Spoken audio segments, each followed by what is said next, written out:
it feels like I don't belong here. I just want to be with my father. Hold on to Jesus. Don't need anything.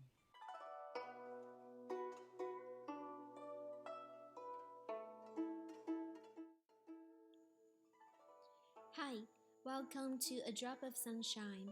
Why do I believe what I believe, Siri?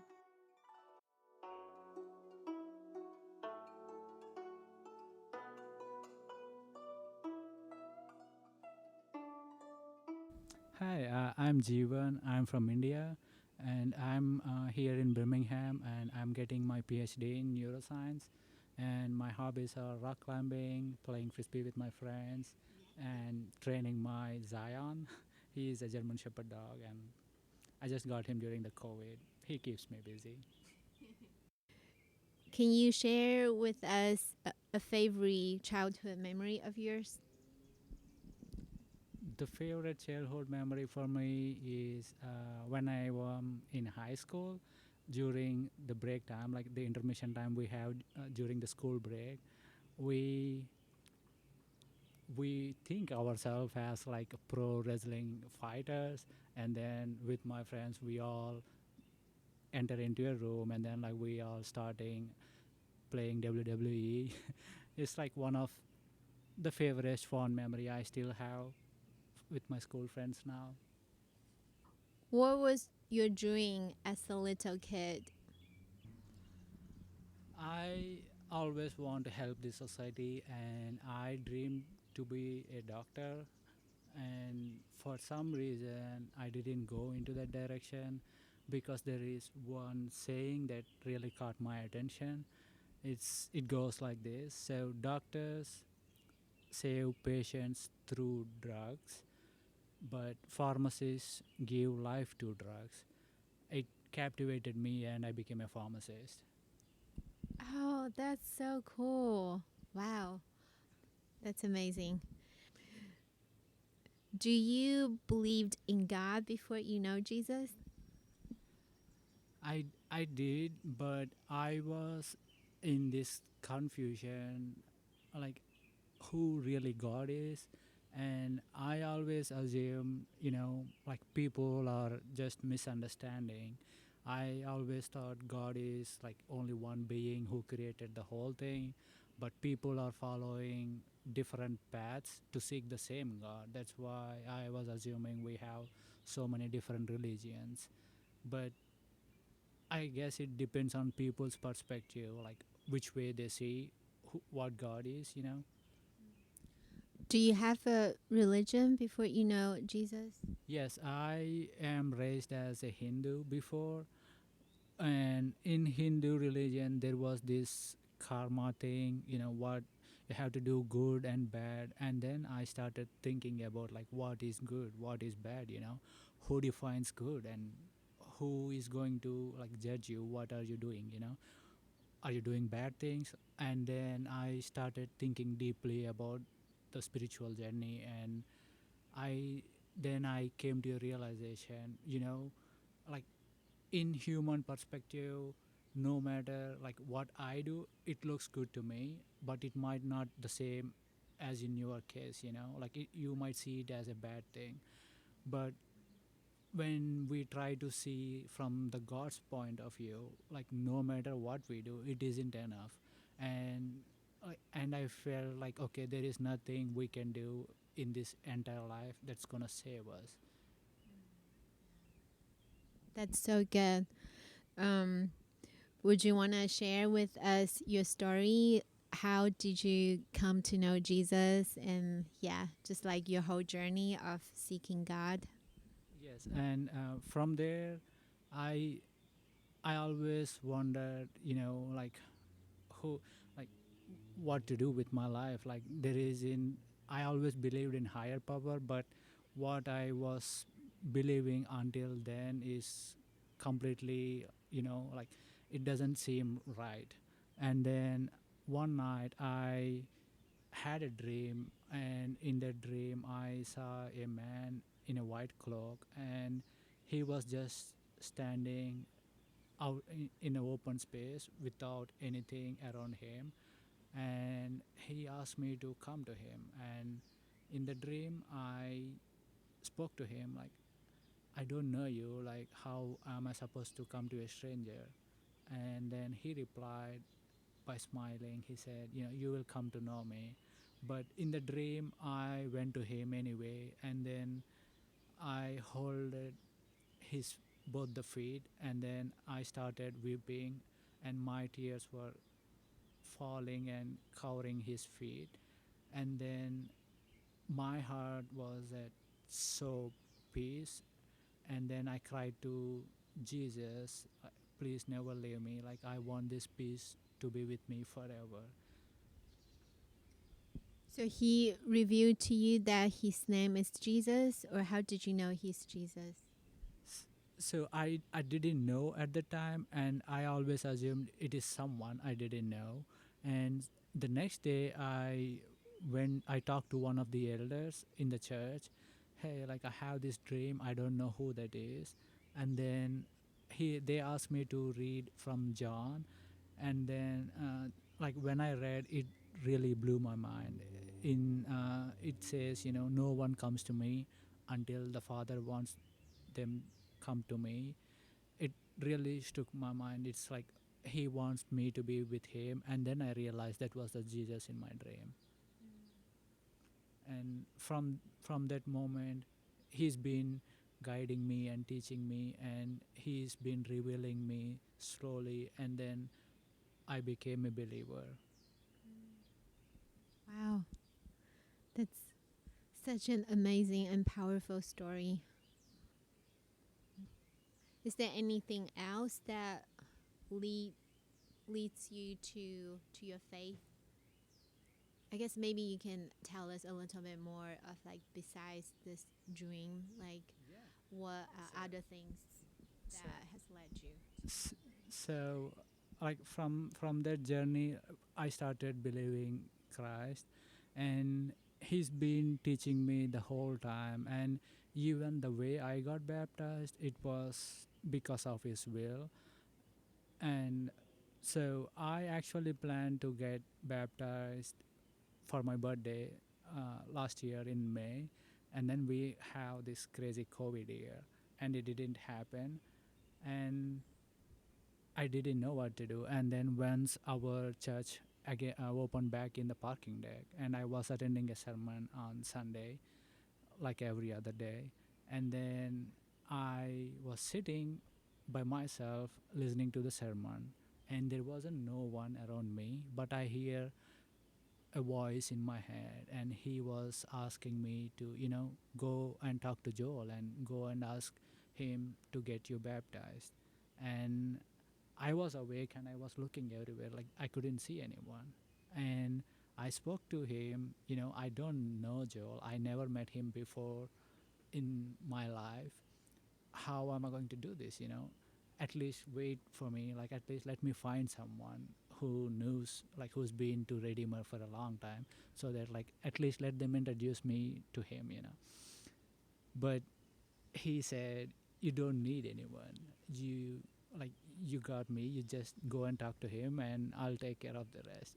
And I believed in God, and I just went to him after the sermon, and then asked Joe like, hey, I'm Jeevan, and I would like to get baptized. I've been coming to Redeemer. Like, is it okay if I get baptized sometime? And he's so kind enough, and he agreed. Like, we go out for a lunch, and then I shared my testimony with him, and then that I got baptized. Wow, that's an amazing story. Wow. Oh, that's crazy. I love it. He's been always there with me and teaching me the whole time, and I never felt like I have to do anything on my own anymore. And I always feel his overwhelming peace around me. And sometimes he even gave me a dream. Like there was another dream. I saw Jesus sitting on the throne, and I it was a very clear dream that I can even remember the fabric of clothing he's wearing sitting on the throne. It was white, waved with gold threads, and it was like glimmering, shining, and he has this sitting on the throne. And it was such an amazing dream, and it was so impactful seeing God sitting there. But one thing that drew me towards Jesus, that made me become a believer, is no other religion in the world is gonna do what Jesus did for us. Like I said in the beginning, there is no right or wrong when you are looking from the God point of view, because He is so mighty. Whatever we do, it is not enough. So the only person who can fulfill that role is God Himself. That's what Jesus did for us. He came down and He paid for all our sins, and now we are relieved from the debt. I love your perspective. I think you said it really well. Yeah. I want to know what intrigues you about Jesus. It's everything. There isn't anything specific. He himself, like his whole being intrigues me. There isn't like any specific, like his love, his kindness, his tenderness for us, and his promise that he will be with us, and he always with us, and he never left us. And even though he doesn't have to go through all the pain and suffering he went in his life, he did it all that because just for us, so that we can be again reunited with the God. I guess one thing I was thinking is that like it seems like you're you're pretty aware of God's presence. Like you said, like He's been here the whole time. So you mean like after you became a believer, after you get to know Jesus, you sense His presence, or even before you became a believer, that you already know His presence. I That was an interesting question. I never thought about it, but coming to think of it, I think I did felt his presence before I became a believer, but I never knew it was him. But like as my journey continued, and when I started seeking God and asking people like what does this mean, like who is this person in my dream, then I realized like that was him all along. That is so cool. How did you get to know Jesus? How do you now get to know Him each day? What are some ways that you get to know Jesus? The This is an interesting question, and I think this might help other people too.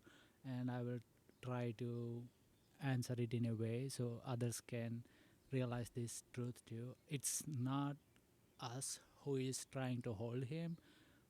Like once we start believing God, now we are his sheep. It is the shepherd's job to take care of his sheep. It's not the other way around. Like once you started believing Jesus, we don't have to worry about anything. He's going to take care of everything. That's really cool. You mean like He will reveal Himself to you, like He will communicate with you, and Everything, even the love and compassion, the way he changes our lives, it's nothing comes from us, and we don't have any power to do anything. You can't do anything on your own. It's only the God's will, and only like he has power to do everything in the world. cool. How has Jesus changed you? He made me into a kind person that I am today, and he made me happy, and he brought me so much of peace. And I feel so confident, and I'm not worried about what is going to happen next. Like, I believe in him and he's going to take care of everything. That is the assurance Jesus gave me in my life. What is the biggest challenge for you to trust God? Or if you had any um, challenges, or if you have any doubts about God or Jesus? Not now. I don't have any doubts, but the biggest challenge I have, once I felt the presence of being around God, with God. Whenever like I feel that presence is missing in my life, I can't take that pain anymore.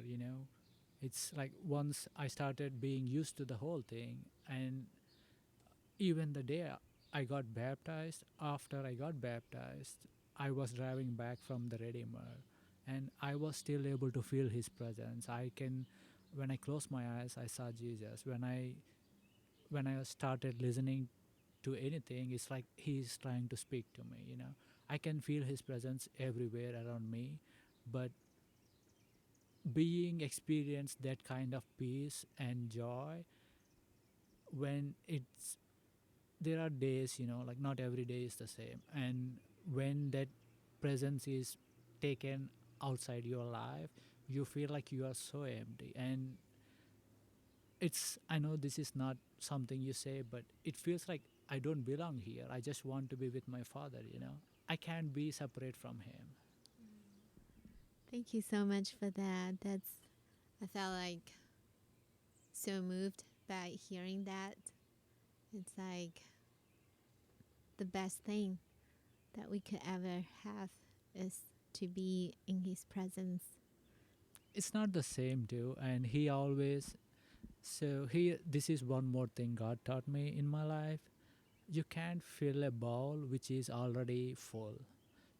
You have to make the bowl empty. If we start doing things using our own mind and will, you are never letting God to do anything in your life. It's like, I want to do this, I'm doing this. When you accept like you don't have power over anything, and when you start accepting God is everything in your life, then he is going to take care of your life, and he will take control of the whole thing. Wow, that's great. You should be a preacher. um, yeah. Yeah, I love what you said because I think a lot of times, like myself, I'm very performance minded. Like, I wanted to do things right, and I want to like do God's will, like to follow Him. But there's a lot of confidence in myself and like in what I can do for God. Um, yeah. I would say the most dangerous word in the entire English vocabulary is the word I.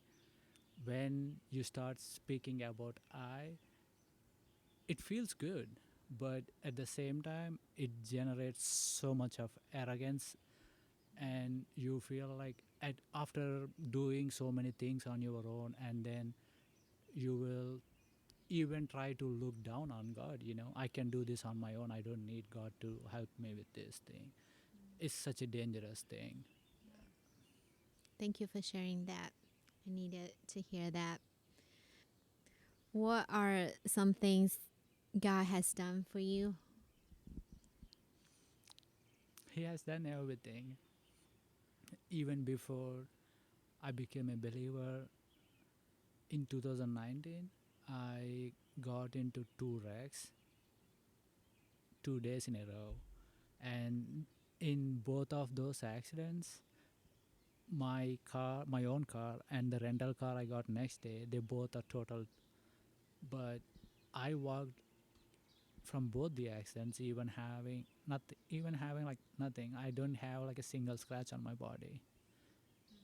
And even at that moment, I know he is protecting me and he is taking care of me.